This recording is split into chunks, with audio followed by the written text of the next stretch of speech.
भइल, बलिया से बनारस लोग गईले,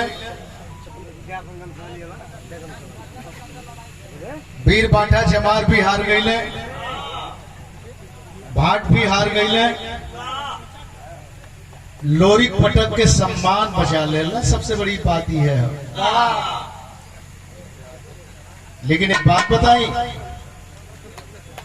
अजय धोबी कुल यानी के गुरु रहल। अजय धोबी के बाद वो अखाड़े के दूसरा नंबर का कोई पहलवान रहे तो वीर बांटे चमार।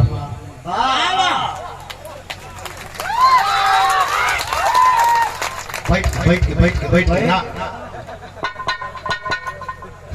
बैठ के प्रेम से। देवसिया दुसाद अपने आप में एक मिसाल रहा, अपने दूर से पार मरले और जंघा में लग गल। बड़ी अजीब अजीब बात, बहुत बढ़िया प्रसंग रहा, बहुत बढ़िया भावार्थ रहा। बनावटी ना, जहां बैठल हुआ गाजीपुर का एक इतिहास देवल जाते और आज भी मिसाल है, तब भी था। पहले आजमगढ़ जिला, आजमगढ़ भारी पड़ा क्षेत्रफल तो गाजीपुर कटा, गाजीपुर का क्षेत्रफल भारी पड़ा तो बलिया कटा, फिर आजमगढ़ का क्षेत्रफल भारी पड़ने लगा तो मऊ जनपद बनाया गया। तो तनी से बजा दे, एगो पहलवान का बात बता दे। यही तरह के तमाम विदेशी पहलवान आके अखाड़ा पर ऐलान कर दिया कि भारत में केहू पहलवान लड़े। आदमी कहल के ताला सोल ना पता है कि कौने दाव पर इसो बाजे न सो। हाँ, इनका पता है ना है कि कौने पर बाजे न सो। एगो लड़बक चरवाहा के लोग ठीक कैले, कहल कि भैया बाज के पानी बचा लेते। कहल कहो दुनिया भर का पहलवान कुल मर गईले, हम पानी बचाई। जेकर नाम रहे बमरी, कहले बाज बमरी, ओके कुल जानी बमरिया बमरिया कहे, बेमरिया ना कहे, बमरिया बमरिया कहे बाज। हाथ मिला लेलस, कुश्ती लिखा गई, फलाने तारीख के डेट पर गल। आ बमरी अपन लगल रियाज करे, बारवा वरवा कुल छोड़वा दे। बमरी तो कहा बारवा वरवा छोड़वा दे। आ पूरा तेल जो बा करुआ तेल पोत पोत के अपन रियाज करे। अंग्रेज पहलवान एक आदमी को भेजा मुखबिरी करने के लिए कि थोड़ा पता करो आखिरकार शरीर का कमजोर है, इतने अच्छे पहलवान से वो हाथ कैसे मिला लिया।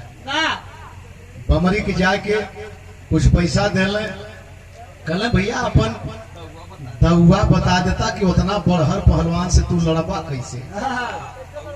देखल कि तेल धैले हो जा ना ही हो या करू तेल 15 लीटर टीना में तेल धैले हुए, पोती पोत के रियाज करे। कहला कि हमार दाव जनबा, हमार दाव यह हो कि है तेलवा पोतीला या खाड़े पर जाइला, आगे से घुसरब तो पीछे भर निकल जाए,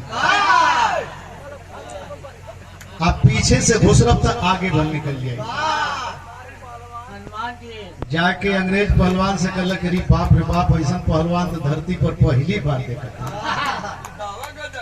आगे से मुंह में घुसरो कहता, पीछे बल निकला कहता, पीछे बल घुसरू तो आगे बल निकली।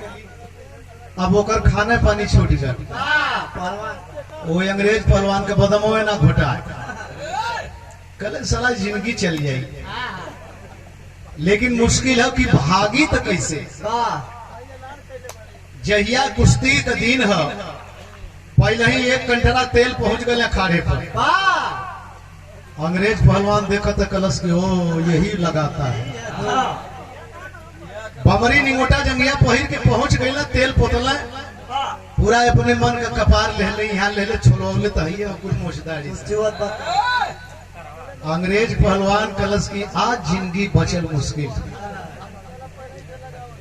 लेकिन रेफरी हाथ मिलवावत था बमरी हथवा धरत में और हथवा ना मिलावत था लब में घुस गया और बचाव करे बमरी दौड़ावे और बचाव करे आगवा की जब झोंके तब मुहवा दबावे घुस न जाए। अब पीछा की जब ऐसे करे बमरी तो पीछा में ऐसे के दबावे सलाह इधर से न घुस जाए। अनि दौड़ावत दौड़ावत समय समाप्त कर देने बमरी। अंग्रेज पहलवान कलश की जिंदगी बच गई, कल की नहीं आउ टाइम चाहिए बमरी अब ताल ठोके लगे टाइम चाहिए। अंग्रेज कल की भगो भगो अब टाइम की जरूरत नहीं है, ये उधरती है। एक मिसे कल को छोड़ के तनी